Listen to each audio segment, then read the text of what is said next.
ಯಾವುದೇ ಒಬ್ಬ ವ್ಯಕ್ತಿಯ ವ್ಯಕ್ತಿತ್ವ ತುಂಬ ಚೆನ್ನಾಗಿದ್ದರೆ ಅದು ಕ್ರೇಜು ಸಖತ್ತಾಗಿರುತ್ತೆ. ಅದಕ್ಕೆ ಉದಾಹರಣೆ ನಟ ದರ್ಶನ್. ಯಾಕೆ ನಾನು ಈ ಮಾತನ್ನು ಹೇಳ್ತಾ ಇದ್ದೀನಿ ಅಂತಂದರೆ, ನಟ ದರ್ಶನ್ ಇವತ್ತು ಒಂದು ಕೊಲೆಯ ಪ್ರಕರಣಕ್ಕೆ ಸಂಬಂಧಪಟ್ಟಂತೆ ಅವರು ಜೈಲಲ್ಲಿದ್ದಾರೆ. ಅವರು ಜೈಲಲ್ಲಿದ್ದರೂ ಕೂಡ ಹೊರಗಡೆ ಅವರ ಕ್ರೇಜ್ ಮಾತ್ರ ಸಖತ್ತಾಗಿದೆ. ಯಾಕೆ ಅಂತಂದರೆ, ಇವತ್ತು ಅವರ ಸಿನಿಮಾ ಒಂದು ರಿಲೀಸ್ ಆಗಿದೆ.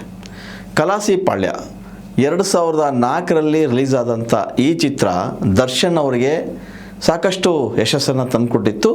ಅಷ್ಟೇ ಅಲ್ಲ, ವೃತ್ತಿ ಬದುಕಿನಲ್ಲಿ ಮತ್ತೊಂದು ಮೈಲುಗಲ್ಲು ಆಗಿದ್ದಂಥ ಸಿನಿಮಾ ಇದು. ಹಾಗಾಗಿ ಖಲಾಸಿ ಪಾಳ್ಯ ಅವರ ವೃತ್ತಿ ಬದುಕಲ್ಲಿ ಒಂದು ಹೊಸ ಆಯಾಮವನ್ನೇ ತಂದುಕೊಟ್ಟಿತ್ತು. ಆ ಕಾಲದಲ್ಲೇ ಇದು ಹೆಚ್ಚು ಕಮ್ಮಿ 35 ವಾರಗಳ ಕಾಲ ರಾಜ್ಯಾದ್ಯಂತ ಪ್ರದರ್ಶನ ಕಂಡಿತ್ತು. ಜೊತೆಗೆ 18ರಿಂದ 20 ಕೋಟಿವರೆಗೂ ಈ ಸಿನಿಮಾ ಗಳಿಕೆ ಕಂಡಿತ್ತು ಅನ್ನೋ ಲೆಕ್ಕಾಚಾರಗಳು ಕೂಡ ಹೇಳ್ತವೆ. ಅದೇನೇ ಇದ್ದರೂ ಕೂಡ ದರ್ಶನ್ ಇವತ್ತು ಜೈಲಲ್ಲಿದ್ದಾರೆ. ಹೊರಗಡೆ ಅವರ ಫ್ಯಾನ್ಸ್ ಅವ್ರನ್ನ ಹೊತ್ಕೊಂಡು ಮೆರೆಸ್ತಾ ಇದ್ದಾರೆ. ಅದು ಸಿನಿಮಾಗಳ ಮೂಲಕ, ಸಿನಿಮಾಗಳನ್ನು ನೋಡಿ ಆರಾಧಿಸುವ ಮೂಲಕ. ಇವತ್ತು ದರ್ಶನ್ ಅವರ ಖಲಾಸಿ ಪಾಳ್ಯ ರಿಲೀಸ್ ಆಯಿತು. ಮಾಗಡಿ ರಸ್ತೆಯ ಪ್ರಸನ್ನ ಥಿಯೇಟ್ರ್ನಲ್ಲಿ ಬೆಳಗ್ಗೆಯ ಶೋ ಇತ್ತು. 6 ಗಂಟೆಗೆ ಮೊದಲ ಪ್ರದರ್ಶನ ಇತ್ತು. ಸೊ ಆ ಪ್ರದರ್ಶನದಲ್ಲಿ ನಿಜಕ್ಕೂ ಆ ಥಿಯೇಟ್ರನ ವಾತಾವರಣ ನೋಡಿದ್ರೆ ನೀವು ಯಾವುದೋ ಒಂದು ಹಬ್ಬನೋ ಜಾತ್ರೆನೋ ಅನ್ನೋ ವಾತಾವರಣ ರೀತಿ ಕಾಣ್ತಾ ಇತ್ತು. ಕಾರಣ ಇಷ್ಟೇ, ದರ್ಶನ್ ಅವರ ಫ್ಯಾನ್ಸ್ ಎಲ್ಲಿಂದಲೋ ಬಂದು ಆ ಥಿಯೇಟ್ರ್ ಮುಂದೆ ಜಮಾಯಿಸಿದರು, ಟಿಕೆಟ್ ಪಡ್ಕೊಂಡ್ರು, ನುಗ್ಗಲಿನಂತೆ ಒಳಗೆ ಹೋದರು, ಸಿನಿಮಾನ ನೋಡಿದರು, ಸಂಭ್ರಮಿಸಿದರು.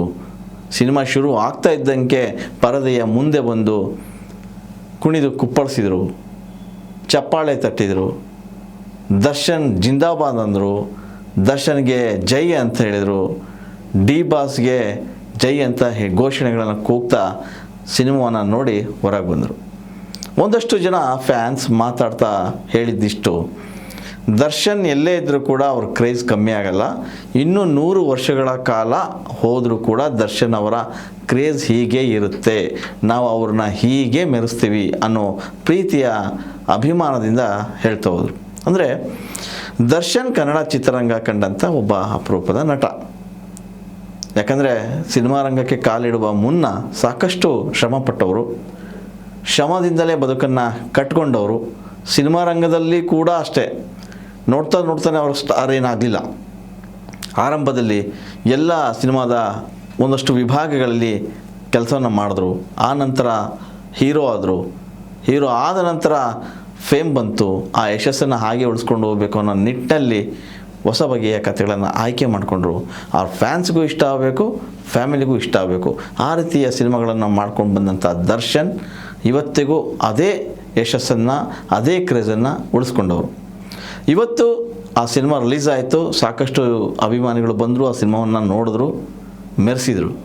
ಈ ಹಿಂದೆನೂ ಕೂಡ ಅಷ್ಟೇ ಕರಿಯ ಸಿನಿಮಾ ಕೂಡ ರಿಲೀಸ್ ಆಗಿತ್ತು. ದರ್ಶನ್ ಜೈಲಲ್ಲಿದ್ದರು. ಆಗಲೂ ಕೂಡ ದರ್ಶನ್ ಫ್ಯಾನ್ಸ್ ಆ ಸಿನಿಮಾನ ಹೊತ್ಕೊಂಡು ಮೆರೆಸಿದರು. ಯಾವ ರೀತಿ ಅಂತಂದರೆ, ಆರಂಭದ ದಿನಗಳಲ್ಲಿ ದರ್ಶನ್ ಸಿನಿಮಾ ಹೇಗೆ ಹೌಸ್ಫುಲ್ಲಾಗಿ ಕಾಣ್ತಾಯಿದ್ರು, ಹೇಗೆ ಕಿಕ್ಕಿರಿದು ಫ್ಯಾನ್ಸ್ಗಳು ಬರ್ತಾಯಿದ್ರು, ಜನ ತುಂಬಿಕೊಳ್ತಾಯಿದ್ರು, ಅಂತಹ ಒಂದು ಸಂಭ್ರಮ ಆ ದಿನಗಳಲ್ಲೂ ಕೂಡ ನೋಡಿದ್ದಾಯಿತು. ಇನ್ನು ಈ ಹಿಂದೆ ಕೂಡ ನವಗ್ರಹ ಸಿನಿಮಾ ರಿಲೀಸ್ ಆಗಿತ್ತು. ಅದರ ಜೊತೆಗೆ ಶಾಸ್ತ್ರಿ ಅನ್ನೋ ಸಿನಿಮಾ ಕೂಡ ರಿಲೀಸ್ ಆಯಿತು. ಆ ಸಿನಿಮಾಗಳ ಕ್ರೇಜ್ ಕೂಡ ಇದಕ್ಕಿಂತ ಏನು ಕಡಿಮೆ ಆಗಿರಲಿಲ್ಲ. ನಾನು ಆಗಲೇ ಹೇಳಿದಷ್ಟೇ, ಯಾವುದೇ ಒಬ್ಬ ವ್ಯಕ್ತಿಯಾಗಲಿ ವ್ಯಕ್ತಿತ್ವ ಚೆನ್ನಾಗಿರಬೇಕು. ಆಗಲೇ ಅವರ ಹೊಸತನ, ಆಮೇಲೆ ಅವರ ವೃತ್ತಿ ಬದುಕಿಗೆ ಒಂದು ಹುರುಪು ಸಿಗುತ್ತೆ ಅಂಥೇಳಿ. ಸೊ ದರ್ಶನ್ ವಿಚಾರದಲ್ಲೂ ಕೂಡ ಹಾಗೆಯೇ, ದರ್ಶನ್ ವ್ಯಕ್ತಿ ಹೇಗಿದ್ದಾರೋ ವ್ಯಕ್ತಿತ್ವ ಕೂಡ ಹಾಗೇ ಇತ್ತು. ಸೊ ಅವರ ವ್ಯಕ್ತಿತ್ವದ ಬಗ್ಗೆ ಸಾಕಷ್ಟು ಅವರ ಫ್ಯಾನ್ಸ್ಗಳು ಹೇಳ್ತಾ ಹೋಗ್ತಾರೆ. ಅಂದರೆ ದರ್ಶನ್ ಮಾಡಿದ ತಪ್ಪು ಸರಿ, ಅದು ನ್ಯಾಯಾಲಯದಲ್ಲಿ ಹೇಳಬೇಕು. ನ್ಯಾಯಾಲಯದಲ್ಲಿ ತೀರ್ಪು ಆಗೋವರೆಗೂ ಅವರ ಬಗ್ಗೆ ಯಾರೂ ಇನ್ನೂ ಮಾತಾಡೋದಕ್ಕಾಗೋದಿಲ್ಲ. ಹಾಗಾಗಿ ದರ್ಶನ್ ಒಬ್ಬ ವ್ಯಕ್ತಿಯಾಗಿ ಅವರ ವ್ಯಕ್ತಿತ್ವ ಬೇರೆ ರೀತಿಯಾಗಿಯೇ ಇದೆ ಅನ್ನೋದಕ್ಕೆ ಇವತ್ತು ಏನು ಥಿಯೇಟ್ರ್ ಮುಂದೆ ಜಮಾಯಿಸಿದಂಥ ಫ್ಯಾನ್ಸು ಕಣ್ಣೆದುರಿನ ಸಾಕ್ಷಿಯಾಗಿ ಕಾಣ್ತಾರೆ. ಇನ್ನು ಖಲಾಸಿ ಪಾಳ್ಯ ಸಿನಿಮಾವನ್ನು ನಿರ್ದೇಶನ ಮಾಡಿದ್ದು ಓಂ ಪ್ರಕಾಶ್ ರಾವ್. ಒಂದಷ್ಟು ಬೇರೆ ಬೇರೆ ಭಾಷೆಯ ಸಿನಿಮಾಗಳ ತುಣುಕುಗಳನ್ನು ಮಿಕ್ಸಪ್ ಮಾಡಿದಂಥ ಸಿನಿಮಾ ಇದು ಅಂತೇಳಿ ಅವರೇ ಒಂದು ಸಂದರ್ಶನದಲ್ಲಿ ಹೇಳ್ತಾ ಹೋಗ್ತಾರೆ. ಸೊ ರಕ್ಷಿತಾ ಕೂಡ ಈ ಸಿನಿಮಾಗೆ ನಾಯಕಿಯಾಗಿದ್ದರು. ಸೊ ರಕ್ಷಿತಾ ಅವರ ಮತ್ತು ದರ್ಶನ್ ಅವರ ಜೋಡಿ ಆ ಕಾಂಬಿನೇಷನ್ ಸಿನಿಮಾ ಸಾಕಷ್ಟು ಕಿಕ್ಕನ್ನು ಕೊಟ್ಟಿತ್ತು. ಸೊ ವೆಂಕಟನಾರಾಯಣ್ ಮ್ಯೂಸಿಕ್ ಮಾಡಿದರು, ಸಾಧು ಕೋಕಿಲ ಕೂಡ ಹಿನ್ನೆಲೆ ಸಂಗೀತ ಮತ್ತು ಹಾಡುಗಳಿಗೆ ಸಾಥ್ ಕೊಟ್ಟಿದ್ದರು. ಸೊ ಆ ಕಾಲದಲ್ಲಿ ಅಂದರೆ ಹೆಚ್ಚು ಕಮ್ಮಿ ಸಿನಿಮಾ ರಿಲೀಸ್ ಆಗಿ 22 ವರ್ಷ ಆಯಿತು. 22 ವರ್ಷದ ಹಿಂದೆ ಯಾವ ರೀತಿಯ ಕ್ರೇಜ್ ಇತ್ತು, ಯಾವ ರೀತಿಯ ಗಳಿಕೆ ಕಂಡಿತ್ತು, ಅದೇ ಕ್ರೇಜು ಈಗ ಮತ್ತೆ ಮರುಕಳಿಸಿದೆ ಅಂತಲೇ ಹೇಳ್ಬೋದು. ದರ್ಶನ್ ಅವರು ಎಲ್ಲೇ ಇದ್ದರೂ ಕೂಡ, ಯಾವುದೇ ಪರಿಸ್ಥಿತಿಯಲ್ಲಿದ್ದರೂ ಕೂಡ ನಾವು ಅವ್ರನ್ನ ಹೀಗೆ ಕಾಣ್ತೀವಿ, ಅವ್ರನ್ನ ಹೀಗೆ ಮೆರೆಸ್ತೀವಿ ಅನ್ನೋದು ಇದೆಯಲ್ಲ, ಅದು ಆ ಅಭಿಮಾನಿಗಳ ಅಷ್ಟೊಂದು ಅಭಿಮಾನ ಅಂತಲೇ ಹೇಳ್ಬೋದು. ಕನ್ನಡ ಚಿತ್ರರಂಗದಲ್ಲಿ ಬಹುಶಃ ದರ್ಶನ್ಗೆ ಇರುವಂತಹ ಫ್ಯಾನ್ ಬೇಸ್ ಬೇರೆ ಯಾವ ಹೀರೋಗೂ ಇಲ್ಲ. ಯಾಕಂದರೆ ದರ್ಶನ್ ಅವರ ಸಿನಿಮಾ ಅಂದಾಕ್ಷಣ ಅದು ಮಾರುಕಟ್ಟೆ ಇರ್ಬೋದು ಅಥವಾ ಸಿನಿಮಾ ಥಿಯೇಟ್ರ್ಗಳ ಗಳಿಕೆನೇ ಇರ್ಬೋದು, ಅಷ್ಟು ಅಬ್ಬರವಾಗಿರುತ್ತೆ. ಸೊ ಒಂದು ಸಿನಿಮಾ ರಿಲೀಸ್ ಆತಂದರೆ ಸಾಕಷ್ಟು ಗಳಿಕೆ ಕಾಣ್ತಾ ಹೋಗುತ್ತೆ. ಸೊ ಸಿನಿಮಾಗಳು ಸೋತಿರ್ಬೋದು ಅವರ ಸಿನಿಮಾಗಳು, ಆದರೆ ಸಿನಿಮಾಗಳ ಸೋತರೂ ಕೂಡ ನಿರ್ಮಾಪಕರು ಕೂಡ ಸೋತಿರೋ ಉದಾಹರಣೆ ತುಂಬ ಕಮ್ಮಿ. ಹಾಗೊಂದು ವೇಳೆ ನಿರ್ಮಾಪಕರು ಸೋತರೂ ಕೂಡ ನಿರ್ಮಾಪಕರಿಗೆ ಮತ್ತೊಂದು ಡೇಟನ್ನು ಕೊಟ್ಟು ಸಿನಿಮಾ ಮಾಡಿದಂಥ ವ್ಯಕ್ತಿತ್ವ ದರ್ಶನ್ ಅವ್ರದ್ದು. ಸೊ ದರ್ಶನ್ ಈಗ ಸದ್ಯಕ್ಕೆ ಜೈಲಲ್ಲಿದ್ದಾರೆ. ಇತ್ತೀಚೆಗಷ್ಟೇ ಅವರ ಡೆವಿಲ್ ಸಿನಿಮಾ ಕೂಡ ರಿಲೀಸ್ ಆಗಿತ್ತು. ಡೆವಿಲ್ ಸಿನಿಮಾ ಚಿತ್ರೀಕರಣದಲ್ಲಿರುವಾಗೆ ದರ್ಶನ್ ಅವರು ಆರೋಪದ ಹೊಣೆಯನ್ನು ಹೊತ್ಕೊಂಡು ಅಥವಾ ಆರೋಪ ಅವ್ರ ಮೇಲೆ ಬಂದಾದ ಅವರು ಜೈಲಿಗೆ ಹೋದರು. ಸೊ ಅಲ್ಲಿದ್ದಾಗಲೇ ಆ ಸಿನಿಮಾ ರಿಲೀಸ್ ಆಗೋಯಿತು.